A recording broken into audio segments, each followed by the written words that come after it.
Hi guys. මම මේ හදිසියෙම ආවේ ඔයාලට පොඩි පණිවිඩයක් දීලා යන්න.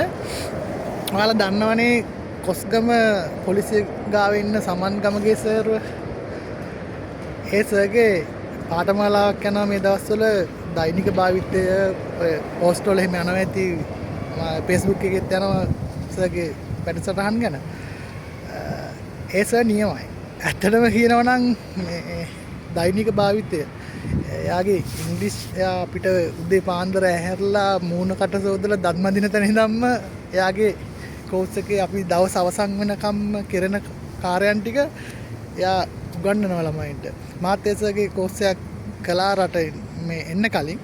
ඉතින් ඒක මට මාර වැදගත් වුණා. මේ ඇවිල්ලා ඉන්ටර්විව් ෆේස් කරනකොට රටකට එන්න ඉන්ටර්විව් එකට ෆේස් කරනකොට උනත් ඒ සර්ගේ කෝස් එකේ මාර දෙයක් මම ගත්තා. ඒවත් එතන උගන්වනවා.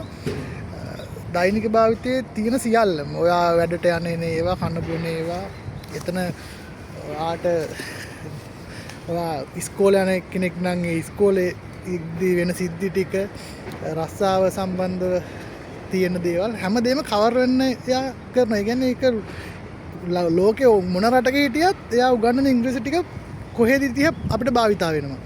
ඉතින් ඔයාලටත් මොන හරි උමනාවක් තියෙනවා නම් අවශ්‍යතාවයක් තියෙනවා නම් ඉංග්‍රීසි යම් තරමින් දෙයක් ඉගෙන ගන්න ඕනේ කියලා මේ සර්ගේ කෝස් එකට ජොයින් වෙන්න. අනිවාර්යෙන් දෙයක් කරගත්ත හැකි. මම ගොඩක් බිසි අද. ඉතින් ඒ තායි මේ දේ කියලා යන්න.